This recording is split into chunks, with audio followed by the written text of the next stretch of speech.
Well, good evening and welcome to About the Valley.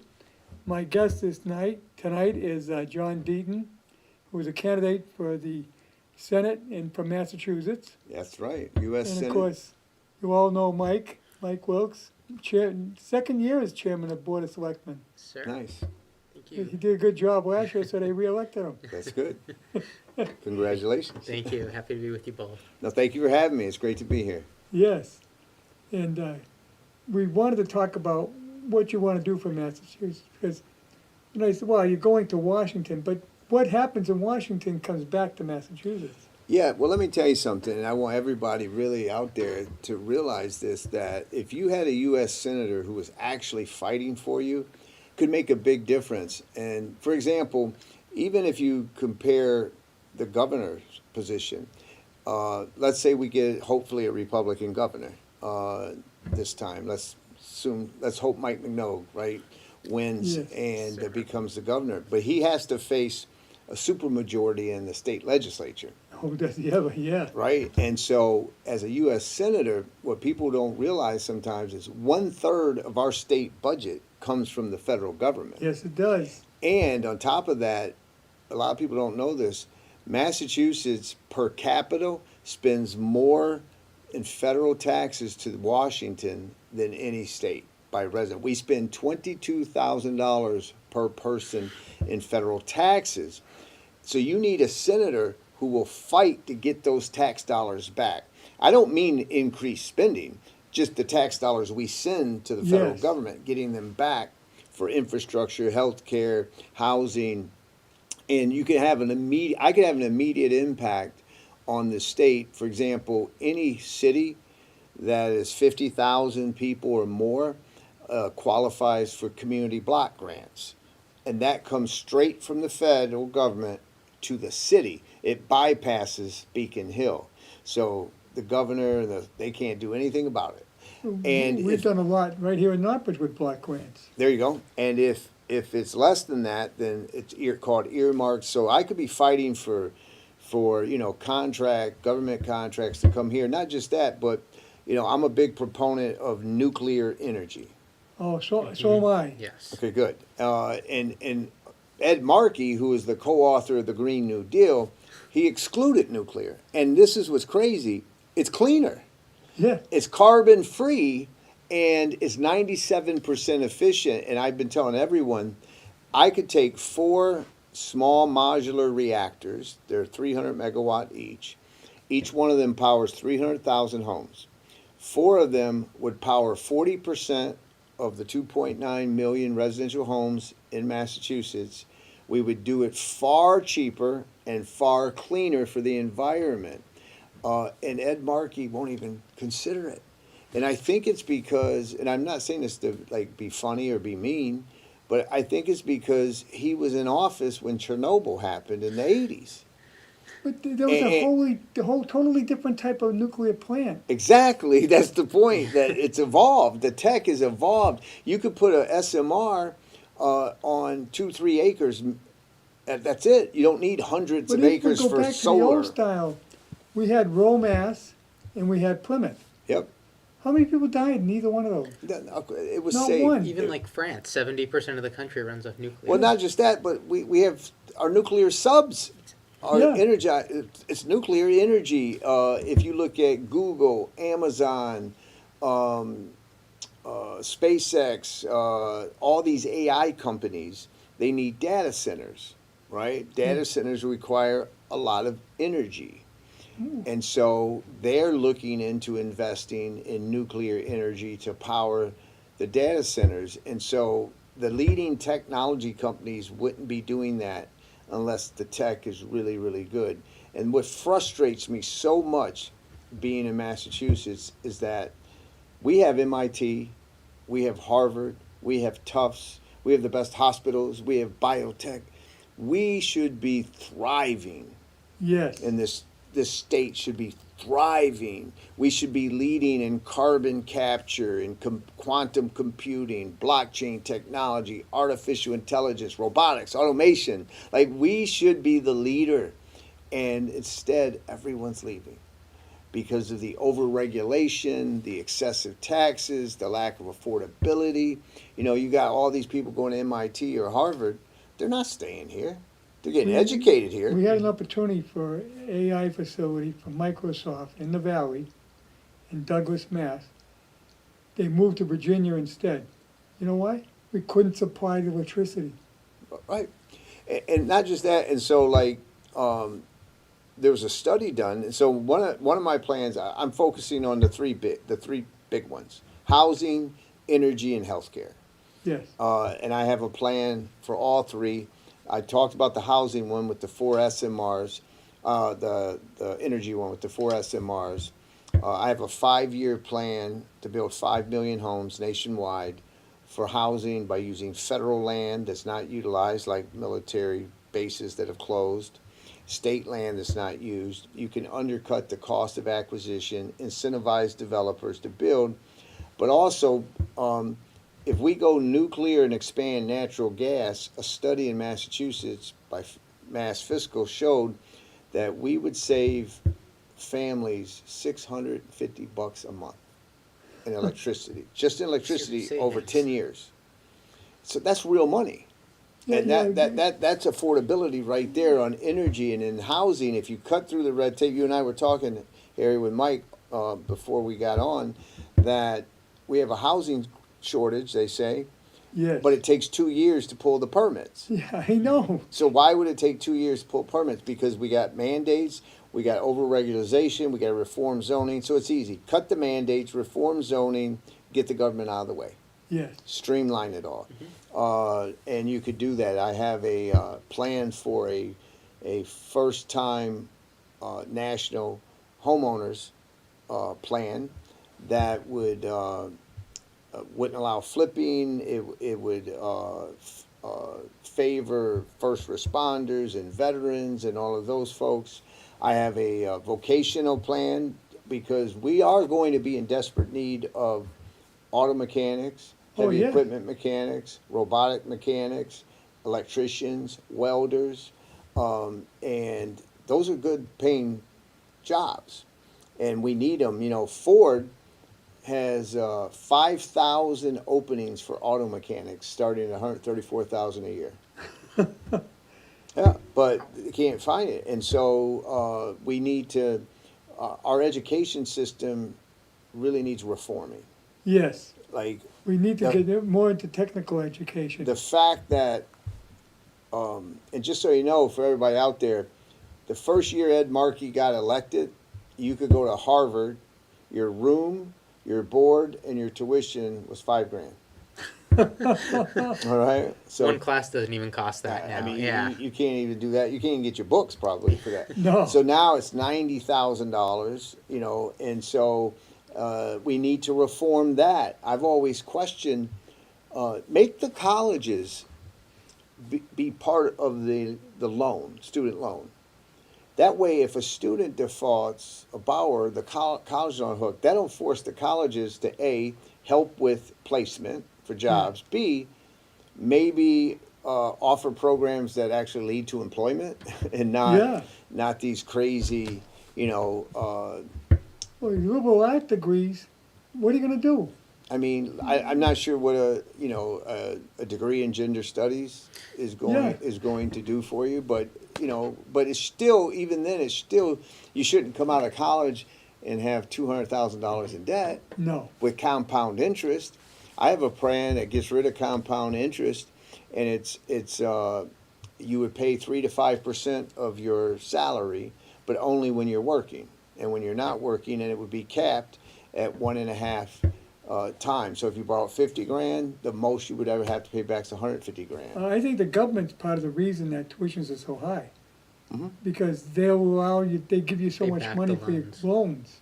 No, that's part of it, and making the colleges a part of that. Plus, it's So if you can make them competitive, right. and if colleges found people weren't enrolling there, they would lower their cost to get them.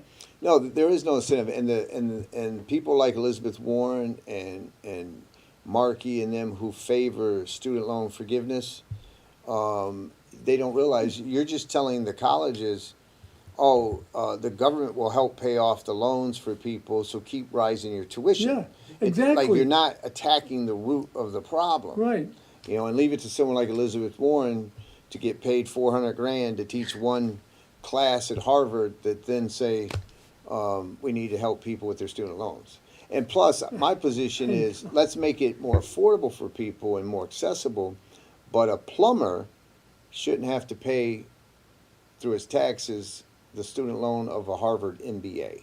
Right. It's just a matter of fundamental fairness. And so, plus it just doesn't incentivize the colleges to actually stop gouging people and the way they are. But not everyone needs to go to college. You know, what you want, guys, is opportunity should be for everyone, but that doesn't mean college is for everyone. Right. You know, and so technical skills, like we were talking about with vocational, we should have vocational plans starting in high school, working through the unions and companies, and feed that. But, you know, we just don't have leadership that has fresh ideas. You know, Markey's going to get up and he's going to say, Green New Deal, Green New Deal. It's never going to pass. No, it's By the not. way, he didn't even vote for it. It came up on the Gotta love floor, that. and he voted present. He didn't vote yes. Oh, For his own bill. his own bill. His own bill. President on He his own voted bill. present, right? But I'm just saying, he's going to say Medicare for all. It's never going to pass. No, it's not. So all you are is you're getting up there and you're repeating these talking points that have no chance of ever becoming law. You've had 53 years to do it. But if they do pass, it'll destroy the health system we have in this country. We have one of the best health systems. Don't tell me we don't. We do. Well, the point is 160 million Americans have private health insurance. Yes. They're not, you don't strip them. Only someone that is a career bureaucrat, career politician would think, you know what? There's 22 million Americans who need coverage.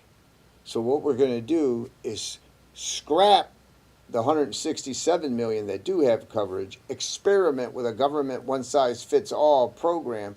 How about you just figure out a plan to cover Yeah, the but 22 million? But you keep in mind, in that program they want, they're keeping theirs. Oh, no, they exempt themselves for everything. Yeah, they exempt themselves. I mean, but everybody else is going to be on the program they're going to develop. Yeah, Congress is the only, members of Congress are the only people on the planet that get paid to not do their job. Yeah. They shut down the government. Yeah, and They take a get pay. paid. Collected They tax. get paid. They create all the lines at the airport, TSA lines. Yes. And then they get escorted to the front, Yes. right? I have my first bill is called the Washington Clean Hands Act. That's what I labeled it, Washington Clean Hands Act. It seeks term limits, constitutional amendment for term limits.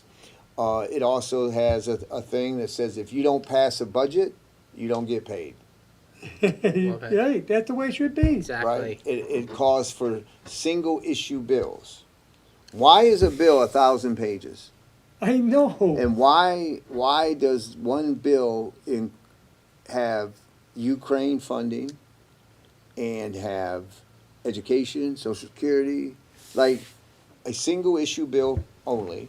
Yes. The Ukraine funding bill would be called the Ukraine funding bill. Yes, and that would Right? be It all wouldn't that's be it. called the Infrastructure Act, and then there's like 100 billion going, or 10 billion going to Ukraine. The Ukraine funding bill, you vote for it. If you get enough votes, it passes. Yeah. If it doesn't, you don't. Yeah, don't It- tying everything into other Right. bills. Then you got an issue for education, you vote for it. Social Security, you vote for it. Yeah. The military, you vote for it. Yeah. And that would make it simple. But they want all this horse trading. I know. And it's very simple. The bill should be, each issue should be, 10 pages, and it should be published 72 hours before there's a vote, so every American can read it, know what, we got members of Congress, the bill is printed, it's 1,000 pages, and they've got less than 24 hours to vote. Yeah, I know. How? It's Remember totally the impossible. remember the famous vote? We'll read it after we vote for it. Yeah. Yes. I forget who said it. I'm drawing a blank. Nancy Pelosi. Yeah, it was Pelosi. Who said it? Thank you. Yeah, we'll read it after we vote for it. Well, on what planet do you do that? I know. Right? And a lot of times that they don't know. Sometimes you'll say, Senator, how come you sent $10 million to Afghanistan or I think it was to Iraq for Gay Sesame Street, Yes. right? Or something like Yeah, that. I remember that. Yes. Right? And he's like, what do you mean? I didn't vote for that. Oh, yes, you did. It's in the bill. It's in the 1,000-page bill that you didn't read. It was in the bill. It was hidden in the bill. Right. And that's what they do. They tack it on. No, they do. That's got to be stopped. And you always know, you can always tell what's going to happen by the way they name the bill. Yes. The Inflation Reduction Act, you know, is going to lead It's to going to cause inflation. inflation. It's going to cause inflation. You And know it did. No, it did. 100% did. Yeah. It's amazing. They'll call something state legislature is trying to fight the audit, right? They passed in the House, in the state legislature here in Massachusetts, a bill that prevents the audit. What do they call it? The Transparency Act. Yeah. Yeah. Where's the transparency? So you- Municipal Empowerment Act. Right. You know it's never going to, that's Right. not, right? It's the opposite of what they're going to do. And so having that single issue bill, obviously getting rid of insider trading, what people are sick and tired of, and I don't know how they do it, but is politicians broke. They go to Washington, and 10 years later, they're worth $30 million. Yes. They own 3 houses, 4 houses, and it's here in this state. Well, a in great example is Massachusetts. Bernie Sanders. Yep. Yeah. Now he's against billionaires. Right. You know why he's against billionaires? Because he's a millionaire. Right. Well, I would say to Bernie Sanders, he had 2 vacation homes before I had 1. Yes. And I still don't have 1. Right. I just got my primary residence. But what I'm saying is that, a socialist that has 2 vacation homes, it's all, we just need new leadership. I want people out there to just take the approach of vote the bums out. Like, vote all the bums out. If you've been in the House or the Senate for 20 years, 30 years, just we need new ideas. We need fresh approach. Yes. People who don't want to go to Washington. I can't imagine. Why would Ed Markey at 80 years old, after 53 years, why in the world would you want to stay? He could retire with a good paycheck. Of course he would. He gets 80% of his salary. Yeah.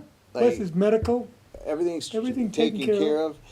They get addicted to being treated special. He could then sell his parents' house that he has in Massachusetts to keep his anchor here. Yeah, Because he never lives there. No one lives there. There's a padlock on it. I was in Malden not too long ago. I lived in Malden 1 year of law school myself. Right. But there's people on Markey Street that don't even know he's a senator. They don't know him. They And they never don't see know. him. They don't know who owns it. He's never here. No, he goes to Maryland. He lives in Chevy Chase, Maryland. That's a Yeah. proven fact. He refused to prove where he was, and when he did prove some records, it showed that he spent less than 40% of his time in Massachusetts. The only time he comes around is election time, Yeah. and he says, all the same stuff that he's been saying for 50 years, and I'm hoping that people have had enough of it, and I think that they're ready for a common sense approach to their problems. People aren't looking for ideology today. They're looking for solutions to their problem. And that's why I talk about housing, healthcare, energy, getting that energy bill down, which we can absolutely do and save people, literally save an average home $6,000 a year in energy prices, in Well, energy well, costs. I don't know where we're going with this energy thing. Cape Wind is costing more money than what we're getting back on it. Of course. We put solar panels everywhere. It's not generating enough electricity. No, and what people don't need to understand is the Green New Deal actually causes us to live on fossil fuels longer. Yes. Because when the wind doesn't blow, the sun doesn't shine, we actually, those gaps, they're called gaps, especially during peak hours of electricity, we're using coal, Yes. right, which is the dirtiest of all types of energy. So his plan actually keeps us on fossil fuels longer when we could be going nuclear, natural gas. Nuclear and natural gas would solve so many of our problems. Listen, Ed Markey's the co-author of the Green New Deal. He pushes solar and all that stuff. Guess which one of us has solar panels in our house? Me, Yeah. right? I like the tech, but guess what? In January, when there's a foot of snow on the solar panels, Yeah. Me too. I have them. it doesn't work. But No, they're it nice. only works in a state when I just started working great. Right, and so it's not like I don't believe in the technology, but you don't. But it's not the whole. It's not the It's not going infinite to answer. right. It's not. It can be a part of the overall solution. Right. A small part, but this abandonment of natural gas is silly.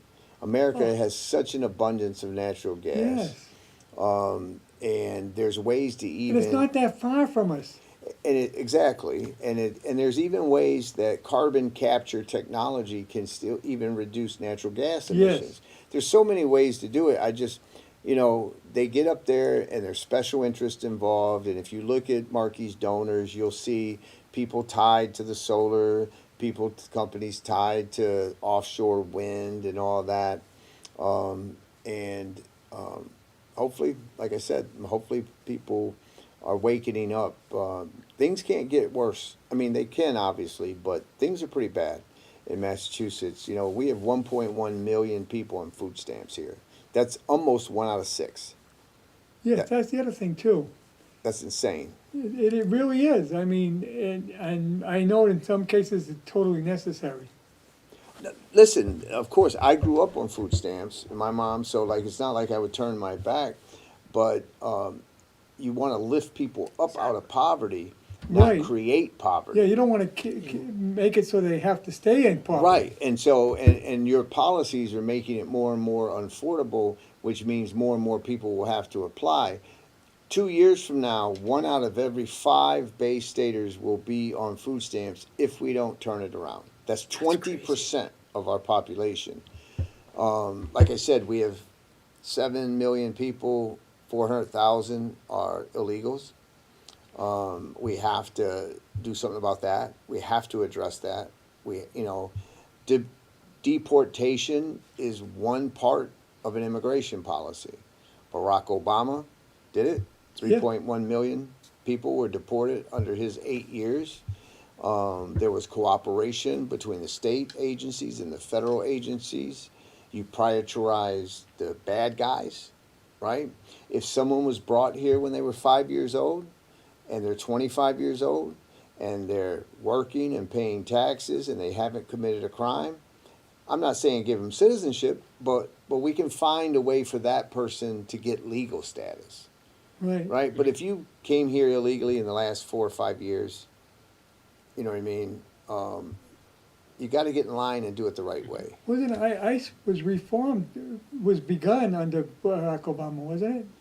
Yeah. They changed immigration service. Well, and here's formed ICE. here's the thing that a lot of the progressives are going to be shocked to hear about Ed Markey, is that in Ed Markey in 2013 voted for the ICE detention bed mandate. What that meant was a policy that said that ICE had to have 34,000 beds per day filled. He voted for that.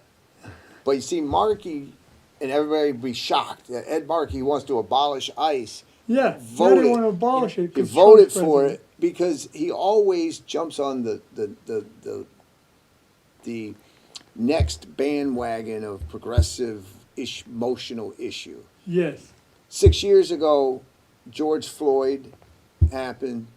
It was defund the police. yes, So he wants to defund the police because that was the progressive cause of the day. Now it's abolish ICE. right? Even though he was the one who voted for ICE to have 34,000 beds a day. It's, I, I think people want an adult in the room. Like, my approach would be, let's help get rid of the bad guys. Let's figure out a legal status for people who've been here for years, who are not on food stamps, not on welfare, didn't commit a crime.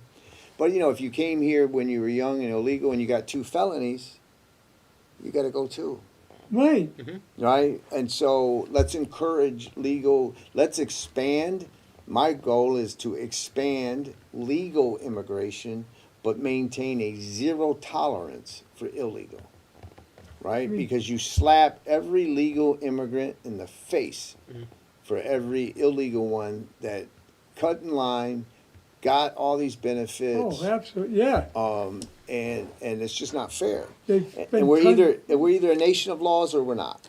Right, we have legal immigrants who spend tons of money on lawyers and courts and everything else to get their citizenship. Right. Waited years to get through, and these guys, these others come in, just cross the border illegally. Well, as I was telling you before, veterans keep asking me, why does Massachusetts treat illegals better than veterans? Oh, I know. And here's an example. You know, Michelle Wu in Boston, they created a fund, and Maura Healey wanted to do it too, a fund for taxpayer money to go to legal fund to pay to give illegals free lawyers to Yeah. fight lawful deportation. Yes, But there's no fund for vets to legal to have legal services for maybe to get properly diagnosed for PTSD or traumatic brain injury or something where maybe they could get benefits from their government, right? Yeah. They're just cast aside. They have to go on their own, but we're going to go way out of our way for illegal migrants. It makes no sense to me, and you know, we have to do better, especially. we with have our to have veterans. an organization like Tunnels for Towers to supply our veterans with housing, but yet we'll supply the illegals with housing. No, we absolutely treat illegals in this state better than we do Yeah, combat veterans who went over, and some of them have one leg, one arm, one eye. Some of them went over and they saw their best friend get killed, and Yeah. they have survivor guilt.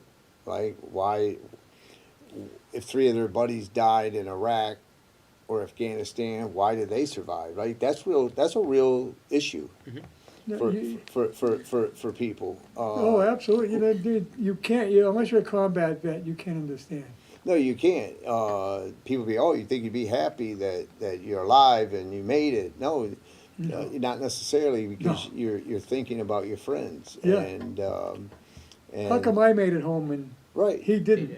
Absolutely, but we don't. You know, we're not setting up legal services and mental health services No, for them. But we'll go out of our way. And listen, I can identify with an illegal, you know, with a migrant yes, more than any elected official. I grew up in poverty. I know what it's like to long for the American dream. I know what it's like to dream to make it one day. I've got nothing against them. Like, most migrants, even the ones here that are here illegally, most of them are good people. They just want a better life. right, It was our government that opened the doors yes, and said, come here. It was actually cruel under the Biden administration, promising them this great life, right? And then they come here, and maybe it's more challenging for some than they expected. And so, but it's what I tell everyone. Imagine a boat that's got passengers, and the boat's leaking. You don't take on more passengers, right, right? Or the boat's going to sink. yes, What you do is you get your passengers safe to land, you patch up the boat, repair it, and then take it back out and try to help others, right? That if you can. That's what you do. What we're doing here is You've got Americans that can't pay rent, that can't pay groceries. They're choosing between medicine and groceries. They're struggling, and they're watching this state, this governor, spend billions of dollars taking care of people who came here illegally in the last year or two or 4 years or something like that. And they're sitting there and they don't understand why life is so hard for them and easier for people. And that's a fair thing for them to get upset about. And to that point too, I mean, this is, something that I've just observed here in Northbridge. This is not, like you said earlier, a very ideological town. We have Republicans, Democrats, Independents, everyone here.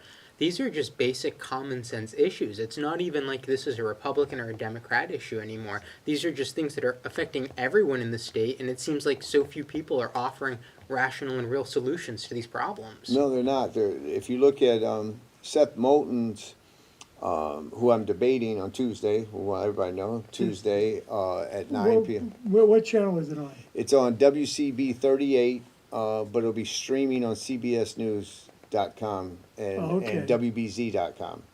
It'll be streaming there as well, and on Channel 38. But we'll be debating. But if you look at his announcement video, he said that he agrees with Markey just about on everything, but he's younger and he'll fight Trump harder.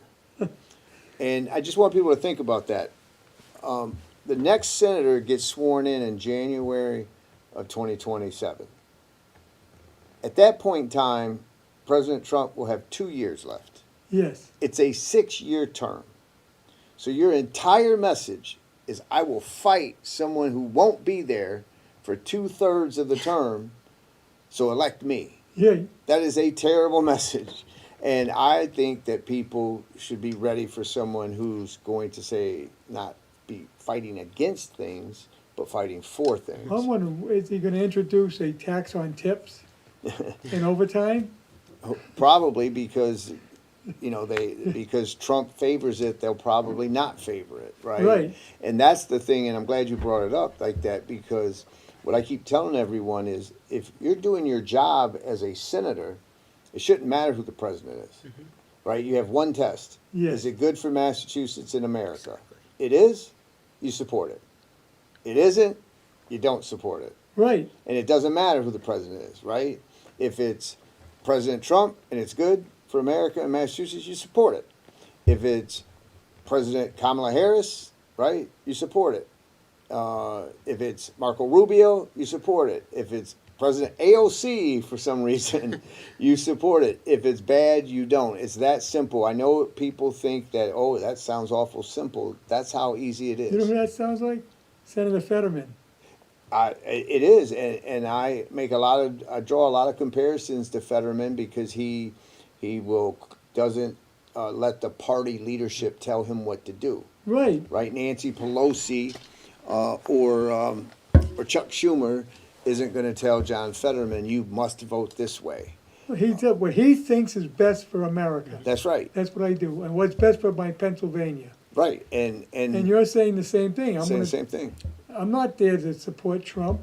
I'm not there to be against him either. Against him. That's right. I'm there to support Massachusetts and America. That's the point. I'm not there to support Trump or be against Trump. I'm here to support Massachusetts and America. Right. And I agree with no tax on tips. Yeah. And no tax on overtime. I agree with President Trump that people on Social Security shouldn't pay taxes on their Social Security. I would you 100% there, because I have to send a check every year. No, that's the point I'm saying, though. But you've already paid all your taxes to get that Yeah. Social Security check. Like, you shouldn't have to be taxed again on that. Like, I favor that. They shouldn't tax your retirement. No, of course not. And so I agree that the border needs to be closed, secured. Yeah. So I agree there. And there's things, obviously, I'm going to disagree with, and that's okay. But if you're loyal to the Constitution and you're loyal to the people of Massachusetts, you could do your job, and whoever the president is isn't. But plus what I was telling you earlier, as a U.S. senator, Your job is to try to get those federal dollars back to Massachusetts. We got 2 bridges Yeah. on the Cape falling apart. Yes, That's federally owned. We need money. We need money for that. So what are you going to do if you're like, I'm going to fight Trump, I'm going to fight Trump, I'm going to fight Trump, Republicans are evil, Republicans are evil. Then you win, then you're going to say, hey, but President Trump and the administration, I need billions, right? They're going to tell you to go to hell, right? Well, if you're pro, you know, if you're, a good you're, example of that is Tip O'Neill. yep, there you go.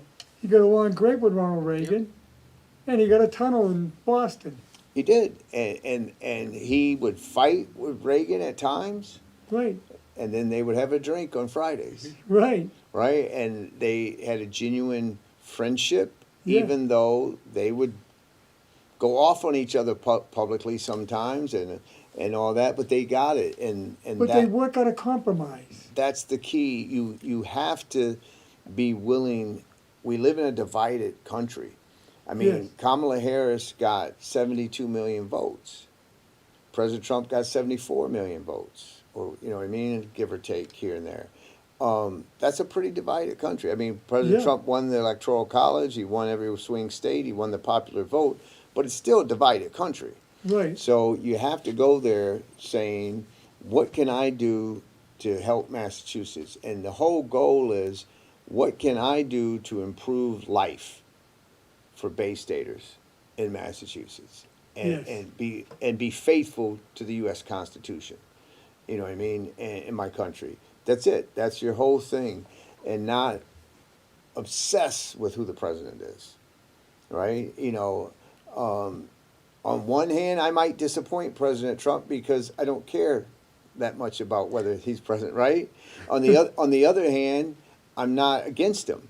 right. And so if I was in the U.S. Senate, and let's say President Trump and his administration they were saying, John, we got this bill. It's called the Big Beautiful Bill, or whatever it's called. We need your vote. We want you to vote. Next thing out of John Deaton's mouth is, what's Massachusetts getting? There you go. Right? Because you Right. could get my vote. That's the way it used to be. Exactly. I don't suffer from TDS. So, Mr. President, you can get my vote. But I got to tell you something. I got 2 bridges on the Cape that I need money for. Yep. I need infrastructure, right? I've got 130 towns of the 231 in Massachusetts, 350, that are in overrides, right? They're bankrupt. I need some community development grants. I need some earmarks, so next thing you know, John Deaton has supported the bill, but Massachusetts is getting $6.8 billion, right? Be nice. Right? I'm just saying, and you. That's and the then way the system was set up Right. originally. New Bedford and Fall River, they need a water sewage plant. Rainwater overflows, it backs. It's a real problem. Yes, I They, saw they, that. need, they need $1 billion to really upgrade that. I'm just saying there's things that we could be doing, and you would have a lot of leverage. And if you're truly independent, like Fetterman or like a Deaton, then you'd be able to negotiate those things, right? Right. Because I'm not loyal to a party or a person or an agenda. I'm just loyal to the state, right, the Commonwealth and the country. And if that guides you, you could actually make a difference in people's lives. The problem is they get in there and they worry about promotions and you know, hey, if you vote for this, yeah, we're not going to get you anything, but if you vote for it, you know, you'll get this Senate committee. Yeah, you'll be committee chair on this. Right, Exactly, you'll be they this, trade or you'll be positions. that, and it'd be like, you know what? I don't want any of that. I just want to be able to go home and look people in the eye and say, I'm fighting everything I Or can the for big it. thing they do is, if you don't vote our way, we're gonna primary you. Right. Yeah. That's the first thing we're gonna primary you. But the key thing is if you're doing a really good job, then even the independents and even the people in the other parties, some of them, not all of them, there's some that are just so party oriented, right, that they're never. But if you're really doing a good job, I think you can be primary proof. Not always, Right. but You got a good shot at it. right, people are going to be like, you know what, no, John Yeah. fight for He- us. John He took fights care for of us. For us. the He got us state, that exactly. bridge on the Cape. Right. Yeah, he fought for us, and he stood up for us. And, you know, we didn't get everything we wanted, but he's trying hard. Yes. Especially right now too, because it just feels like politicians can't get along, whether you're on the left or the right, and there's this certain segment of the population that just hates the other side. So if you're able to actually come in and provide those actual solutions to issues, it's something meaningful to people's lives Yeah, in the I mean, state. one of the things that I'm going to say on the debate stage is I'm going to say that, you know, Ed Markey and Seth Moulton stand on this stage as Democrats. I stand on the stage as an American. I wear an American jersey, right?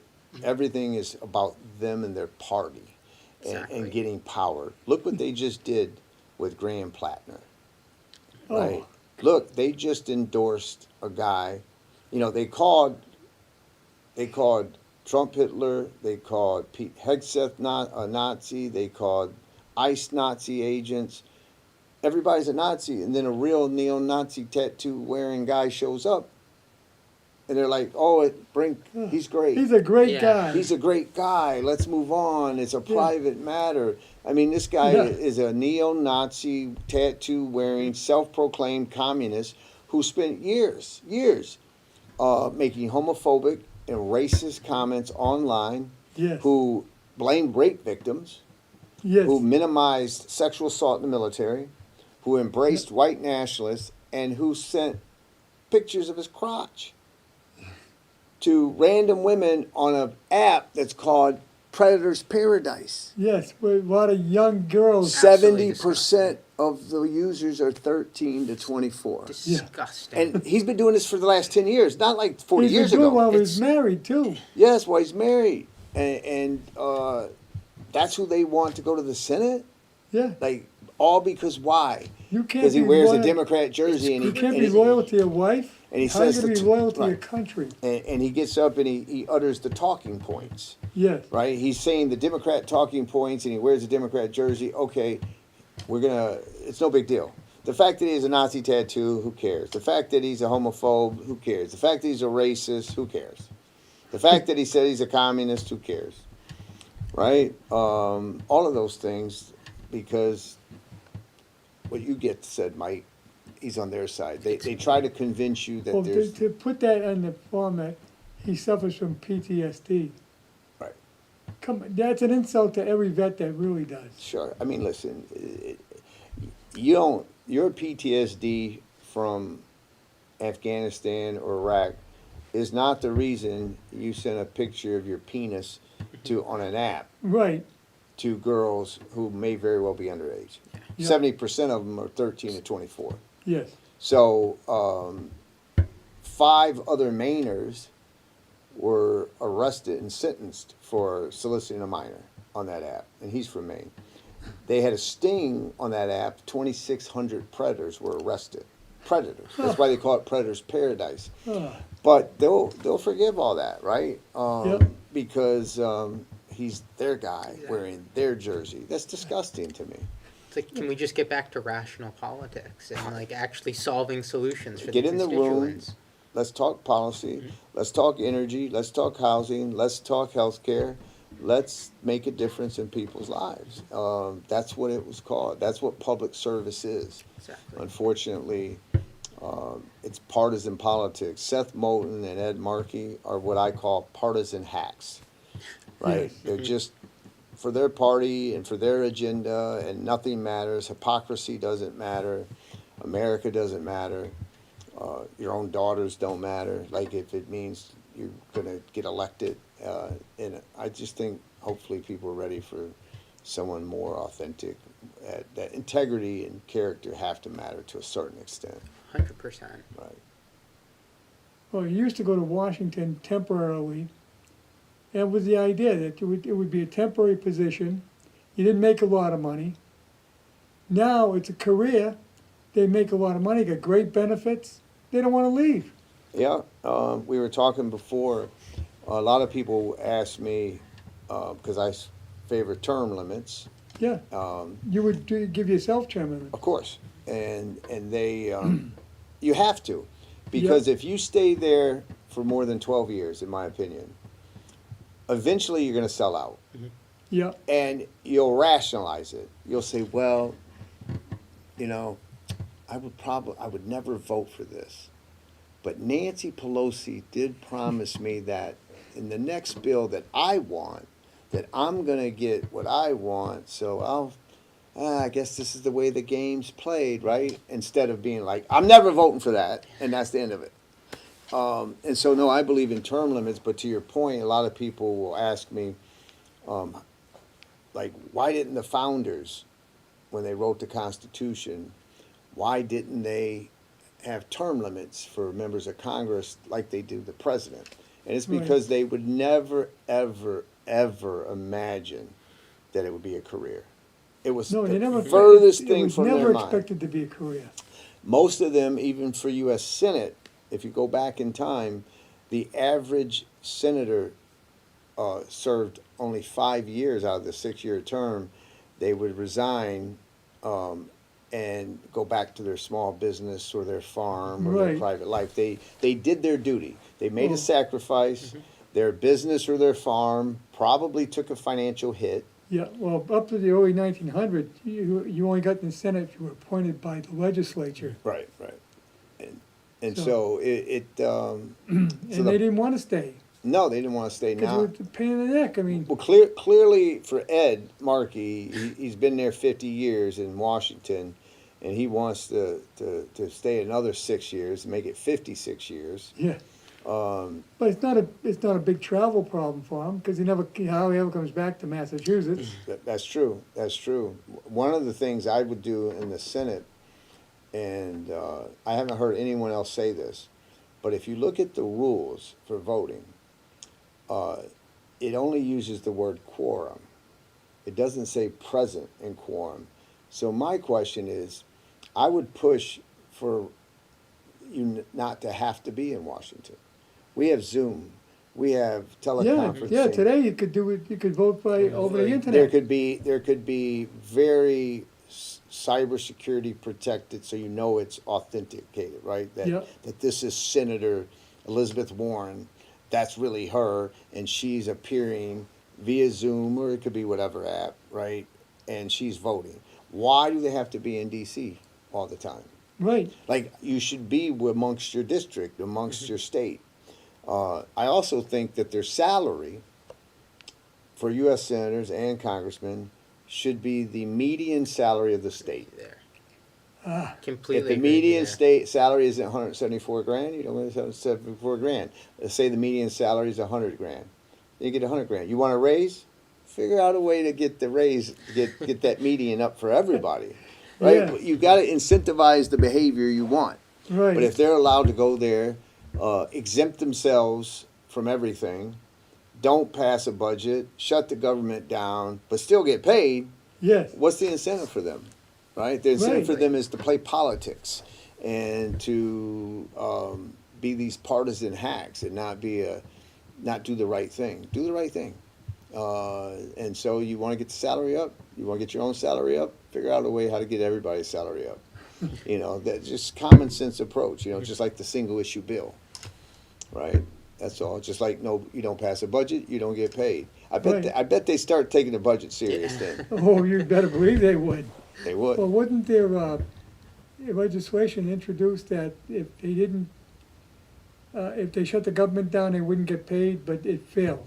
Yeah, I think Senator Kennedy from Louisiana, Yes, he implemented that. Yeah, they're going to shoot that down. yeah, shut it, Like, yeah, they shoot it right down. They shoot it down. They're in it for themselves. Unfortunately, it went from public service to self-service. Yes, We don't see much of public service anymore in this country. It's like, let me get mine while I can get mine. You know what I mean? And that's unfortunate. it is, I mean, like I said before, people went to Washington to serve and to do their part, to help this country grow. And then they went home and went back to they had to live with the laws they passed. That's right. And they live the consequences. Yes, Ed Markey doesn't live the consequences of his policies. no, He pays 16 cents per kilowatt hour for electricity, electricity. we pay 33 cents. Yes. More than double. Maryland, where Markey lives, is the second best state in the country for housing affordability. Massachusetts is 50 out of 50, dead last in housing affordability. We're worse than California. Yes, in housing affordability. It's striking. Someone today living in Boston, 1-bedroom apartment at $3,500 a month. If you got minimum wage, you would have to work 52 hours a week, 70 weeks. There's not even 70 weeks in a year, right? It just goes to show you that back, in the 70s, you could work for either your mortgage for the year or your rent for the year. The max was 16 weeks. So you would work basically, 4 months, and your mortgage, taxes, insurance was paid for the year. And then, Right. the rest was, groceries and all the stuff we had. And nowadays, people are paying 80% of their net. Well, we're For working rent. up until June to pay our taxes, Yeah.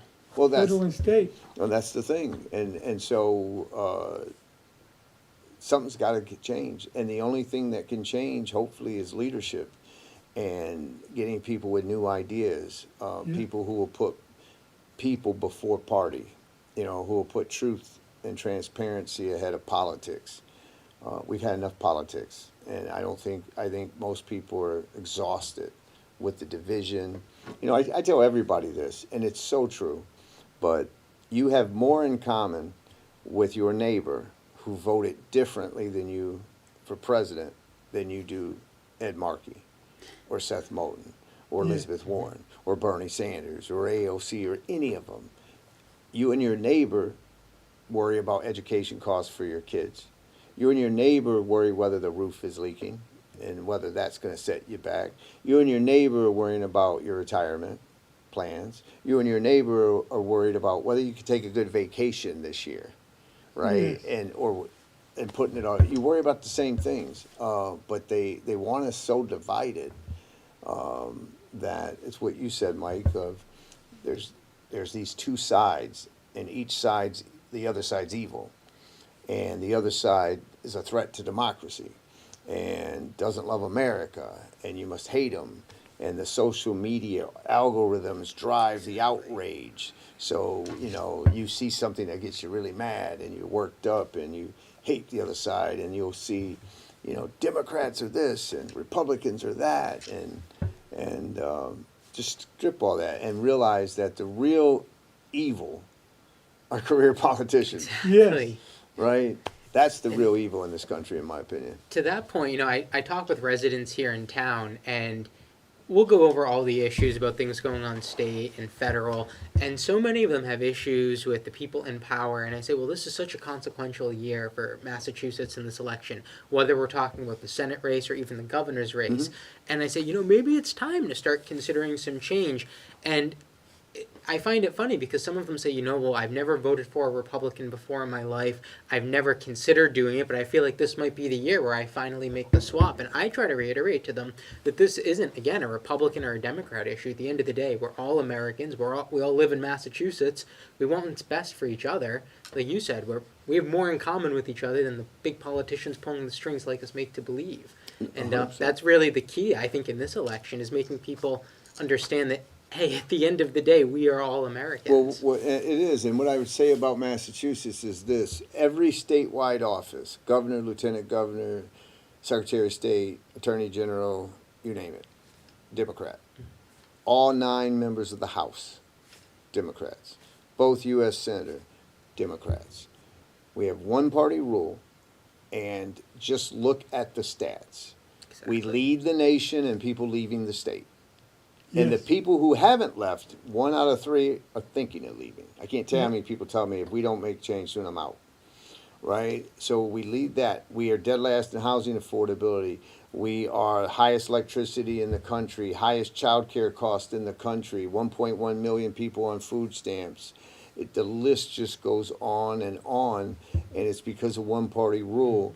And they're so arrogant that those people who've never voted for Republican and always vote Democrat, they're so arrogant that they'll never change, that they won't do the audit. And they fight the audit. And if there's anything that would ever demonstrate to you the evil and danger of one-party rule, it is the fact that we can't even get the state legislature to comply with a law that's 72%. And think about this for everyone out there too. How often does almost 3 out of 4 people agree on something? Exactly. Right. It doesn't happen in politics. Exactly. That does not happen often in politics. And so independents, Republicans, Democrats, all alike want the audit. They won't do it. It's because they don't want us to see it. There's a lot of fraud. And, you know, if before you raise our taxes, do the audit. Before you raise our taxes, clean up the fraud. Yeah. Yeah. You know, because I think they'll find significant money, certainly over $1 billion, in my opinion, that's going to fraud, you know, per year. And it may be much more than that. And that makes a difference. You know, that $1 billion could go to the cities and towns, Exactly. right? Because people who paid their mortgage off for 30 years on a Social Security fixed income, they can't pay the taxes Right. that they keep raising. We're gonna wrap it up. Okay. Want to give your final message out to the people? Yeah, absolutely. Which is, it's first, if this happened Tuesday, June 16th, WBZ 38, CBS News. Watch the debate versus me versus Seth Moulton. I think you're going to enjoy it and be entertained. It should be some fireworks. As far as this election, take a good look at me. I'm a common sense person who puts people before politics. I'm not loyal to a person, a party, an agenda, just common sense, the Constitution, and you. And go to johndeatonforsenate.com if you want a yard sign. If you could donate, please donate. If you're willing to door knock at some point, volunteer, we can win this election. I got polls that show me beating Markey if we get the message out, and I would love your support. Hey, well, thank you for coming in, John. Thank you for having me. It's been my pleasure. And thank you for coming in too, Mike. Thank you for having me, Harry. And we'll see you next week on All About the Valley.